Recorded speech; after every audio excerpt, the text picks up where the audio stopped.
welcome to the Boca Voice and Fact or Fiction Friday. Today, we're fortunate enough to have Derek Vanderbloek with us. He is kind of a legend in town. He has developed and been an architect on a lot of the developments in town. I'm very fortunate. Not only has he been in this space, he helped design the space for Pinnacle Advertising and what's now become the studios of the Boca Voice. And Derek, thank you for joining us, and it's a pleasure to have you with us. Yeah, well, thank you. I think it's great being here. Well, you have been a fixture in town, and you've been such an intricate part of the development of Boca Raton. You've been, I can't go anywhere in town where we're talking about development or even the Parks and Recreation meetings and the newest things that we've been doing in regards to some of the waterfront parks and things that we've been doing, where you're not there and in the center of kind of all of it. So kind of give me some of your perspective. Well, certainly when we moved the practice here from Fort Lauderdale, basically in 1980, although we had been doing work in Boca Raton for many years prior to that, late 60s, sort of found a new home, different than Fort Lauderdale, and one that was up and coming. And so for those who haven't been here this long, about 80% of everything you see here today wasn't here in 1980. The Town Center Mall was just being opened. I-95 was just kind of being open. Glades Road was 4 lanes at best, mostly 2, and didn't go through the federal highway. So as you see all these changes, the firm has always been involved in the community, whether we were here in Fort Lauderdale or any community that we practice in, and take an active role, and have really attempted to help craft many of the ordinances and things, especially as it relates to the downtown. So as we talk about the downtown resurgence and the redevelopment of downtown, you know, I look at the downtown corridor and a lot of the businesses that are in downtown, honestly, during the early 2005, 2006, when that bubble kind of hit in 2007, 8, they got hurt really bad. And now as you kind of look at this the rejuvenation of downtown, and things start to kind of happen and come up, and you start seeing this redevelopment of downtown, it's now starting to happen. What do you think of all this redevelopment and the changes? Well, I having sort of been at this since the very beginning, when it's certainly a good thing, especially in the regard right now to the amount of residential development that's occurred. When you look at what's there now versus what's going up, it's a lot better looking, and a lot more better technology going into these buildings, a lot safer, hurricane-proof. Yeah. And so we're having a lot better opportunities. I know there's some things going back and forth about, is it Meisner-esque, is it not Meisner-esque? But if you look at what's Meisner-esque versus what's there currently right now, currently what's now is not Meisner-esque. So what's being replaced is, I think, there's an argument for it's certainly a lot better looking than what's currently there. Well, in all indifference to Mr. Meisner, and certainly he did a lot of work in this area and so forth, but even at the Resort and Club, it was actually Schultz and Weaver who finished it, another architect from New York that had done, or a group that had done a good bit of work for Flagler, and many of the breakers, some burned down, some this, that, but were sort of the preeminent hotel architects of their time in the golden era of hotels, grand hotels. And so it has to do more with the organization of his buildings, not the physical, is it coral rock and a certain amount of finishes or decoration, and how the porticos are to keep you out of the sun, so you could walk along from one building to another, or this area to another, or an interior garden or landscaped area, and to try and tie those buildings together.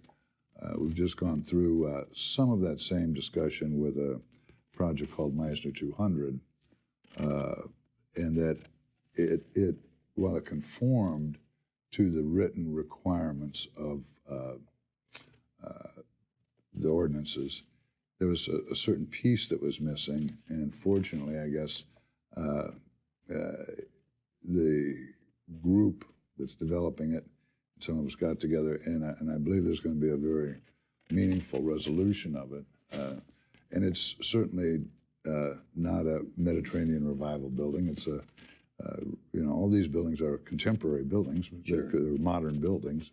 So that they aren't as constrained as the older buildings were by a variety of reasons. So, and I think it's going to be a spectacular project as a result of some of these changes that they've made.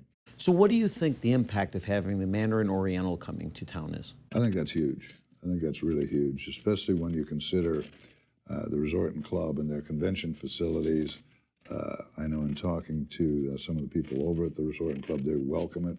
I know, talking to John Tolbert, he thinks it's huge. It gives him such great opportunity to be able to bring in more conferences, especially with that and the Hyatt right up the street. The Hyatt, in between the Hyatt giving that that lower cost product, but still a quality product. And then you have the Mandarin product, which is that higher cost product, but a five-star product, right? And then you have the Mandarin residences that are going to be right next to it. John said that's just going to increase his ability to bring more conferences and more business conferences to his hotel. Yeah, and he's absolutely correct. And there's probably even room for one more. I mean, pragmatically, given the size of their convention facility, in the room count they have on campus, they could use considerably more. And a lot of the older hotels that are in the immediate area, again up Federal Highway and so forth, are dated. So I think you'll start to see those start to get renovated. They have to, just to keep up with the Joneses, basically. That's right. They're going to have to increase their product to make sure that they stay on top of it to bring it up. But think of what that impact is going to be to FAU. More people are going to come down and visit their kids as they're at college, as the bowl games become more and more popular. Right. Well, and keep in mind that the hospital, especially now as it's evolving with the Heart Center and the Lynn Cancer Center and so forth, it needs a hotel and an extended stay product as well. Absolutely. Sort of an adult Ronald McDonald House, but I mean, it's those kinds. Speaking of adult, I just did a segment on 375. That product itself, Royal 375 Royal Palm, that's going to be an incredible product. Having a product like that in downtown for senior living and assisted senior living, that I think, to be able to bring the ones that we love and dear and keep family together, I think that is an incredible opportunity for our downtown. Yeah, and it's, and many, people view some of these as, well, it's just a bunch of old people that don't do anything. That's crap. And it really isn't. I mean, there's go-go, slow-go, and no-go. Right. But, the go-go's are just looking for an alternative lifestyle that is convenience-based, and typically in a downtown area. Some of them that are in the suburbs and so forth sort of have one place, but when you look at the population that lives on the east side that's aging, myself included, not yet, but, and don't necessarily want to move out of the area. Right. There's not a lot. They want to be close to their family, have the opportunity, or have mom and dad and close. have mom and dad close. Yeah. So I think it's more than worthwhile, and it's just on the edge of downtown enough that and it's close to the park and a variety of other things, walking distance to a lot of different opportunities for them. So, we're doing a project 327 as opposed to 375 right down the street, and about ready to top out, and it's had extraordinary success as well. So bringing from Midtown all the way over to the oceanfront with what they're talking about doing in the oceanfront, what are your thoughts on the oceanfront? Well, two things. One is the city does a pretty good job of it, but it's like